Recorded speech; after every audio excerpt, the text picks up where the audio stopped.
ఈ యొక్క అవకాశం కలిగజేసిన దేవసేవకునికి నా యొక్క వందనాలు తెలియజేస్తున్నాను. సంఘానికి నా యొక్క వందనాలు. సౌండ్ కొంచెం తగ్గించండి. 19 కొన్ని వచనాలు ధ్యానిద్దాం. ఆకాశములు దేవుని మహిమను వివరించుచున్నవి, అంతరిక్షం ఆయన చేతి పనిని ప్రచురపరుచుచున్నది. పగటికి రాత్రికి రాత్రి జ్ఞానము తెలుపుచున్నది. వాటికి భాష లేదు, మాటలు లేవు, వాటి స్వరము వినబడదు. వాటి కొలనులు భూమి అంతటా వ్యాపించి ఉన్నది. లోక దిగంతముల వరకు వాటి ప్రకటనలు బయలువెలుచున్నవి. వాటిలో ఆయన సూర్యునికి గుడారము వేశాను. అతడు తన అంతఃపురంలో నుండి బయలుదేరు పెళ్లి కుమారుని వలె ఉన్నాడు. సూర్యుడు పరిగెత్త నివసించినట్లు తన కథను ముందు పరిగెత్త నివసించుచున్నాడు. అతడు మరి దేవుడు మనతో మాట్లాడుతున్నటువంటి మాట ఏంటంటే, ఈ కీర్తన దావీదు రచించాడు. ఆకాశములు దేవుని మహిమను వివరించుచున్నవి, అంతరిక్షం ఆయన చేతి పనిని ప్రచురపరుచున్నవి. మరి కీర్తనకారుడు అంటాడు, మీ తలలు పైకెత్తుకొని చూడుడి, సూర్యుని చంద్రుని నక్షత్రాలను సమస్తమును కలగజేశాను. ఈనాడు చాలామంది ఏం చేస్తున్నారంటే, సృష్టిని కలగజేసిన వాడిని, అనగా సృష్టిని కలగజేసినటువంటి దేవుణ్ణి పక్కన పెట్టి ఏం చేస్తున్నారంటే సృష్టిని పూజిస్తున్నారు కదండి. అందుకని కీర్తనకారుడు అంటున్నాడు, ఆ సూర్యుని చంద్రుని నక్షత్రాన్ని సమస్తమును నేనే కలగజేసిన అంటున్నాడు. ఇంకేమంటున్నాడంటే, పగటికి పగలు బోధ చేయుచున్నది, రాత్రికి రాత్రి జ్ఞానము బోధ చేయుచున్నది. ఏమండి, సూర్యుని ఉదయించమని మీరు ఎవరైనా చెప్తారా? ఎవరైనా కమాండింగ్ చేస్తారా? దానికి చంద్రుడిని ఎవరన్నా కమాండింగ్ చేస్తారా? ఎవరు కమాండింగ్ చేయరు. కానీ దేవుడు సృష్టి ఆరంభంలోనే వాటికి ఒక క్రమమును తెలియజేసింది. వాటి క్రమమును అవి నిర్వర్తిస్తున్నాయి. ఉదయం కాగానే సూర్యుడు మరి ఉదయిస్తుంటాడు. సాయంకాలము 6 కాగానే ఏమవుతుందండి? సూర్యుడు అస్తమిస్తాడు. ఎవరైనా చెప్పిరా వాటికి ఉదయించమని అస్తమించమని? మనుషులు ఎవరు కూడా చెప్పలేదు. రాత్రికి రాత్రి పగటికి పగలు ఎవరు బోధ చేయించున్నారంటే దేవుడు ఒకసారి కమాండింగ్ చేసి వాటిని వదిలేశాడు. సృష్టి క్రమము చొప్పున అది జరుగుతున్నది. అయితే వాటికి భాష లేదు, మాట లేవు, వాటికి స్వరం లేదు. ఏమండి, వాటికి భాష ఉందా? అవి మాట్లాడుకుంటాయండి? మనమైతే మాట్లాడుకుంటాం. ఇప్పుడు మామూలుగా సండే వచ్చిందనుకో, నిన్న కాల సమయంలో సేవకునికి మరి సేవకురాలు వచ్చినప్పుడు నేను కీర్తనలు కొద్ది మాటలు చెప్తానని నేను చెప్పాను. నేనేం చెప్పినా సేవకులకు అవకాశం ఏమని కొద్దిసేపు నేను మాటలు చెప్తాను తెలియజేసిన. మరి సూర్యుడు చెప్తాడా? నక్షత్రం మరి ఏమంటే చంద్రుడు చెప్తాడా సూర్యుడికి రేపు పొద్దున నువ్వురా, సాయంత్రం నేను వస్తాను చెప్పుకుంటే? అవి వాటికి భాష లేదు, వాటికి మాటలు రావు. కానీ దేవుడు ఇచ్చిన జ్ఞానము చొప్పున వాటి ఏం చేస్తున్నాయి? వాటి యొక్క క్రమాన్ని నిర్వర్తిస్తున్నాయి. కానీ ఈనాడు మానవుడు ఏం చేస్తున్నాడు? దేవుని యొక్క ఆజ్ఞను అతిక్రమిస్తున్నాడు, దేవుని యొక్క మాటను పాటించలేకపోతున్నాడు. దానికి గల కారణం ఏంటంటే, ఈ కీర్తనలో దేవుడు ఏమని తెలియజేస్తాడంటే, దేవుని యందు భయభక్తులు కలిగి ఉండాలన్న. హల్లెలూయా. ఈ సృష్టి లోబడ్డది దేవుని మాటకు. సృష్టి సమస్తమును, సూర్యుడు చంద్రుడు నక్షత్రాలు మరి పైన అంతరిక్షంలో ఉన్నటువంటి చుక్కలతో సహా ఏం చేస్తున్నాయంటే దేవుని యొక్క క్రమాన్ని అవి వాటంతటా అవి నిర్వర్తిస్తున్నాయి. 7వ వచనంలో చూసుకున్నట్లయితే, యెహోవా నియమించిన ధర్మశాస్త్రము యథార్థమైనది, అది ప్రాణమును తెప్పరిల్ల చేయును. యెహోవా శాసనము నమ్మదగినది, అది బుద్ధిహీనులకు జ్ఞానమును పుట్టించును.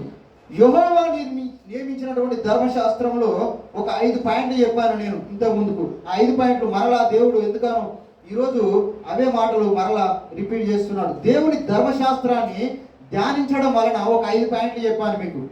మరలా 5 పాయింట్లు రివ్యూ చేస్తున్నాడు దేవుడు. మొదటి పాయింట్ వచ్చేసి, ఒక వ్యక్తిని దేవునితో సరైన సంబంధంలో నడిపించడానికి ధర్మశాస్త్రం ఉపయోగపడుతుందట. హల్లెలూయా.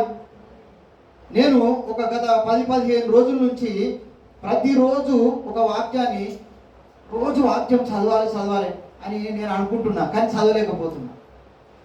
ఆదికాండం నుంచి మొదలుపెట్టి ప్రకటన గ్రంథం వరకు చదవాలని ఒక నిర్ణయం తీసుకున్నాను నేను, కానీ దాన్ని నిర్వర్తించలేకపోతున్నాను. దానికి గల కారణం ఏంటంటే, దేవుని యందు భయము లేకపోవడమే. దేవుని యందు భయం ఉంటే మనము ఏదైతే చేయాలనుకుంటున్నామో అది ఖచ్చితంగా చేస్తాము. అయితే దేవుని యొక్క వాక్యం ఏమంటుందంటే, ఎవరైనా సరే ఒక వ్యక్తిని సరైన మార్గంలో నడిపించాలంటే దేవుని పరిశుద్ధ గ్రంథాన్ని మనము ధ్యానించాలంట. రెండవది, ఆయన శాసనము దేవుని యొక్క గుణలక్షణాలను అనగా దేవునితో మనతో స్థిరపరుస్తుందట. హల్లెలూయా. ఏం చేస్తాడట? దేవునికి మనకు మధ్యలో ఉన్నటువంటి సంబంధాన్ని స్థిరపరుస్తుంది. రెండవది. మూడవది, ఉపదేశాన్ని మనము వినాలంట. దైవ సేవకులు చెప్పేటువంటి మాట మీరు రాసుకుంటారో నాకు తెలియదు, కానీ నేను డైరీలో ప్రతి రెఫరెన్స్ నేను రాసుకొని నేను ఇంటికి వెళ్ళినాక మరలా దాన్ని రిపీట్ చేసుకుంటాను నా మనసులో. మూడో మాట, ప్రతిరోజు దేవుని యొక్క వాక్యాన్ని ధ్యానించడం వల్ల ఏం చేస్తుందంటే దైవ భక్తిని నీకు నేర్పిస్తుందట. నైతిక జీవితానికి సంబంధించినటువంటి సృష్టి యొక్క ఆరంభంలో దేవుడు ఏ విధంగా కలుగజేసిండో క్రమాన్ని, ఆ విధంగా క్రమాన్ని నీకు దేవునికి మధ్యలో ఉన్నటువంటి క్రమాన్ని నేర్పిస్తుంది.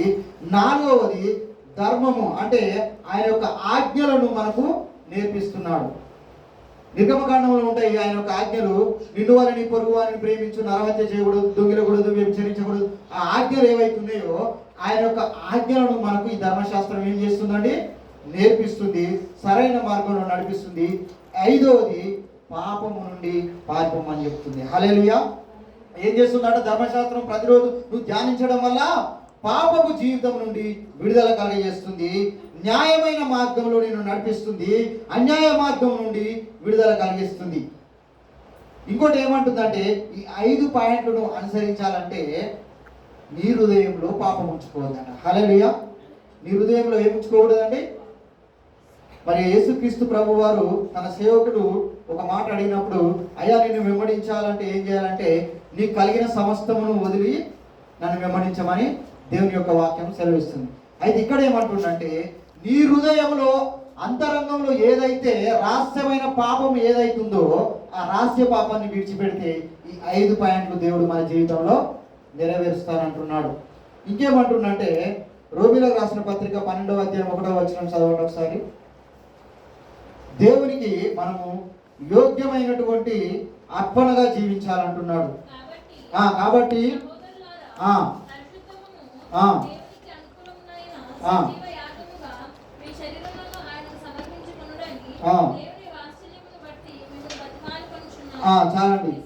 చాలండి. ఇంకేమంటుందంటే, మన శరీరం నాట సజీవ యాగంగా ఆయనకు సమర్పించుకోవాలి. ఈనాడు ఎవరైనా అలా సమర్పించుకొని జీవిస్తున్నారండి? చాలా మనం బయట గమనిస్తాం.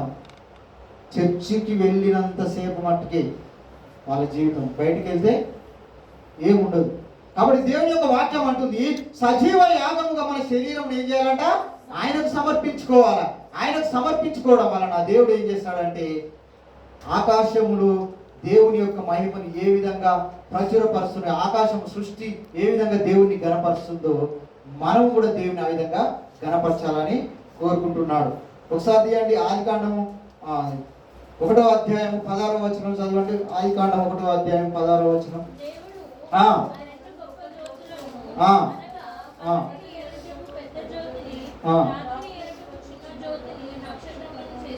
చాలండి. పగటిని ఏలుటకు ఏం చేసాడు దేవుడు? పెద్ద జ్యోతిని. ఆ పెద్ద జ్యోతి అంటే ఏంటిది? సూర్యుడు. మరి రాత్రి నేలుటకు చంద్రుడిని కలగజేశాడు. అయితే వీటిని అన్నిటిని కలగజేసింది ఎవరంటే దేవుడు. సృష్టిని కలగజేసింది దేవుడు. ఈనాడు ఏం చేస్తున్నాడంటే, ఆ సృష్టిని కలగజేసిన దేవుని పక్కన పెట్టి ఏం చేస్తాడు? సృష్టిని పూజిస్తున్నాడు. హల్లెలూయా. అందుకే ఆయన అంటాడు ఒక పాట, సృష్టిని కలుగా చేసింది నీవే, సృష్టిని పూజింపదగునా, భూమాకాశములను సృష్టించింది యేసయ్యేనండి, నిన్ను నూతన సృష్టిగా మార్చేది యేసయ్యేనండి. రండి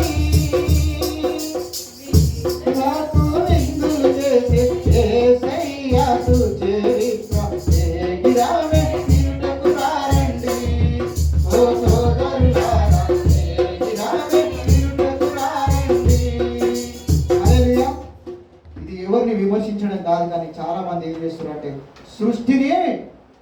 చెప్తున్నారు, సృష్టిని గౌరవించు. అది యథార్థమైనటువంటి సంఘటన. దేవుడు మాట్లాడుతున్నటువంటి మాట ఏంటంటే, ఉదయం కాలంలో లేవగానే ఆకాశంలో పక్షులను చూడండి. ఉదయం 4 గంటలకు లేచి చూడండి మీరు, ఆ పక్షులు దేవుణ్ణి స్తుతిస్తాయి. హల్లెలూయా. చంటి పిల్లలు దేవుణ్ణి తెలియకనే దేవుని యొక్క స్తుతిని ప్రచురపరుస్తున్నారట. హల్లెలూయా. చిన్నపిల్లలు ఏడుస్తారు, పుట్టిన పిల్లలు ఏమంటే 1 year 2 years పిల్లలు వాళ్ళు ఏడుస్తున్నారు అనుకుంటారు, కానీ వాళ్ళు ఏడవడం కాదు, దేవుని ఏం చేస్తున్నారట, వాళ్ళు స్తుతిస్తున్నారట. చంటి పిల్లల మూలంలో నేను ఒక దుర్గమును స్థాపించున్నాను. వాళ్ళు ఏం చేస్తున్నారంటే దేవుని యొక్క స్తుతిని ప్రచురపరుస్తున్నారు, దేవుని స్తుతిస్తున్నారు. ఆ సృష్టి దేవుణ్ణి మరి గణపరుస్తున్నది. ఆకాశ పక్షులు దేవుని గణపరుస్తున్నాయి, చంటి పిల్లలు దేవుని గణపరుస్తున్నారు. ఈనాడు తెలివికు మరి వివేకము కలిగినటువంటి జ్ఞానం కలిగిన మనిషి ఎందుకు దేవుణ్ణి ఆరాధించలేకపోతున్నాడు? ఎందుకంటే దేవుని యందు భయము లేదు. అందుకనే మరి సామెతల గ్రంథంలో అంటాడు, యెహోవా యందు భయభక్తులు కలిగి ఉంటే జ్ఞానమునకు మూలము, ఆయన యందు భయం కలిగిన వాడు పాపము చేయడు. ఆయన మరి కీర్తన 119:9 అంటాడు, యెహోవా ధర్మశాస్త్రమునందు ఆనందించి ఎవరైతే ఆయన యొక్క వాక్యాన్ని హృదయంలో ఉంచుకుంటారో యవనస్తులు, వారు ధన్యులాట. వాళ్ళ యొక్క నడకను స్థిరపరుస్తారట దేవుడు. కాబట్టి అది ద్వితీయోపదేశకాండం 4వ అధ్యాయం 19వ వచనం ఒకసారి చదవండి. చివరి మాట చెప్పి ముగిస్తాను. ద్వితీయోపదేశకాండం 4వ అధ్యాయం 19వ వచనం.